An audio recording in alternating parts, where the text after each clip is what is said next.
오늘은 그 군부대 경계에 대해서 한번 좀 얘기 좀 해볼까 합니다.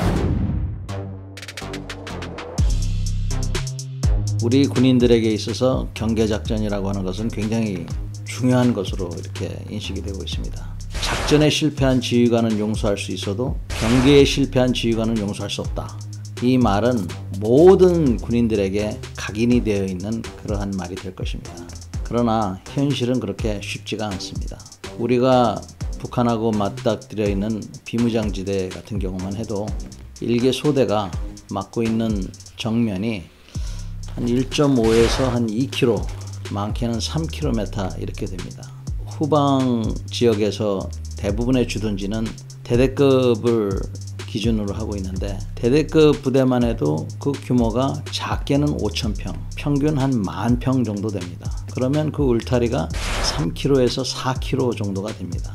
3에서 4km 정도 되는 울타리라면은 제대로 그거를 방어를 하려고 하면은 아마 100m에 초소 하나씩은 둬야 될 거예요. 그러면 3km라고만 하더라도 초소가 30개가 필요하고 30개 초소에 2명씩만 세운다고 해도 60명, 3교대로 시킨다고 해도 200명이 필요합니다. 대대가 450명이라고 생각해 보시면 아무런 훈련이라든지 정상적인 부대 운영을 못하고 경계만 서야 된다는 그러한 결과가 나옵니다. 최전방 같은 경우에는 경계가 주 임무이기 때문에 그야말로 경계만 씁니다. 그나마 정면이 워낙 넓어서 전방인 경우에도 과학화 장비라고 해서 요새는 철책이 전부 감지 장비로 돼 있고 또 CCTV도 많이 갖다 놓고 그럼에도 불구하고 전방조차도 적의 흔적을 찾는 게 주 목적이지 적이 침투하는 과정에서 잡는다고 하는 것은 그거는 아주 쉽지 않은 일입니다. 그래서 우리가 침투하는 적을 잡는 경우에는 굉장한 포상을 하고 격려를 하고 있습니다. 그럼에도 불구하고 여러분들 기억 속에서 잘 남아있겠습니다만 노크 귀순 사건이라든지 또 북한의 다른 탈북자나 귀순자가 아군 지역까지 내려와가지고 활보를 하고 다녔다든지 군이 망신살이를 뻗치는 경우도 종종 있습니다. 얼마 전에는 해군 부대에 어떤 목적을 가지고 침입한 그런 사건도 있었습니다. 그러한 침입을 막기 위해서는 군부대에서 지금 말씀드린 바와 같이 100m나 50m 단위로 초소를 하나씩 만들어야 될 거예요. 그러나 현실적으로는 그게 쉽지가 않습니다. 그래서 군에서는 3선 개념이라는 걸 갖고 있어요.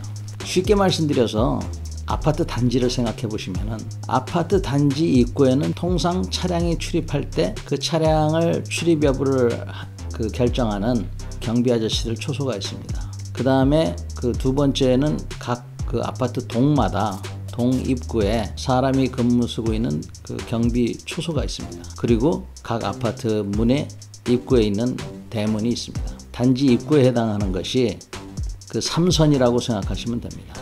그리고 2선이라는 것은 그 아파트 동의 입구고 1선이라고 하는 것은 각 가정의 입구를 말하는 겁니다. 통상 1선에 위치하고 있는 것은 비밀 합동 보관소라든지 탄약고, 상황실 이와 같이 그 부대의 핵심 시설이 위치하고 있는 겁니다. 여기는 아무도 함부로 들어가지 못하도록 철저하게 경계를 쓰지만 3선 같은 경우에는 주 목적이 침입자에게 경고를 하고 또 침입의 흔적을 발견을 해서 그 사람이 더 이상 2선이나 특히 1선으로 오지 못하게 하는 것이 3선의 주 목적입니다. 최근에 일어났던 사건들을 비롯해서 노크 귀순 사건 이런 것들은 전부 3선을 통과해서 2선 사이에서 주로 발견된 경우입니다. 여러분, 제가 경계가 중요하지 않다고 얘기하는 것은 아닙니다.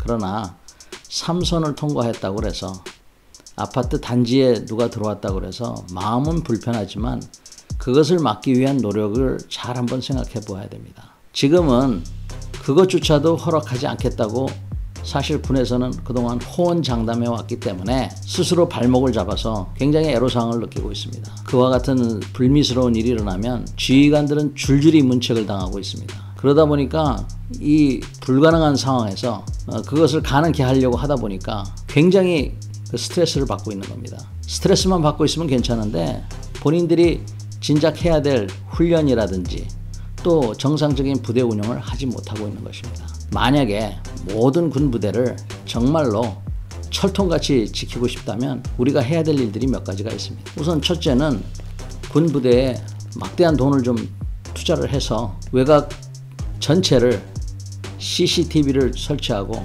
감지기를 설치해줘서 전방부대 못지않은 그러한 외곽으로 해줘야 됩니다.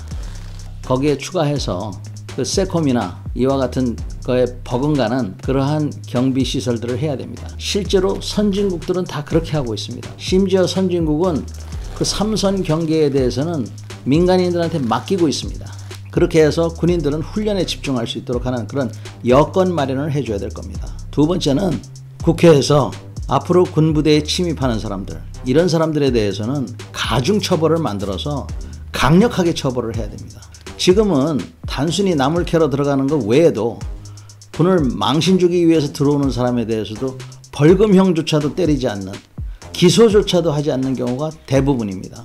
그러니까 누구나 마음 먹고 자기가 뭐 선언을 하고 싶다고 그런다든지 하면은 군부대에 들어오는데, 그렇게 들어와 가지고는 언론에 발표를 해서 언론이 또 그걸 가지고 또 이슈화를 하면 그 부대 지휘관은 그냥 앉아서 보직해임되는 이런 상황이 되고 있습니다. 그 지휘관이 잘못했는지 안 했는지를 수뇌부에서는 분명하게 따져야 될 것입니다. 규정과 방침을 보고 그 책임자가 자기가 할 일을 안 했다든지, 그 근무자가 잠을 자고 있었다든지, 뭐 이런 특정한 위규 행위를 했다 그러면은 처벌을 해야겠지만, 그렇지 않다 그러면은 현 여건하에서 무조건 희생양을 만드는 것은 우리 국방에 도움이 되지 않는다고 봅니다. 경계 중요합니다.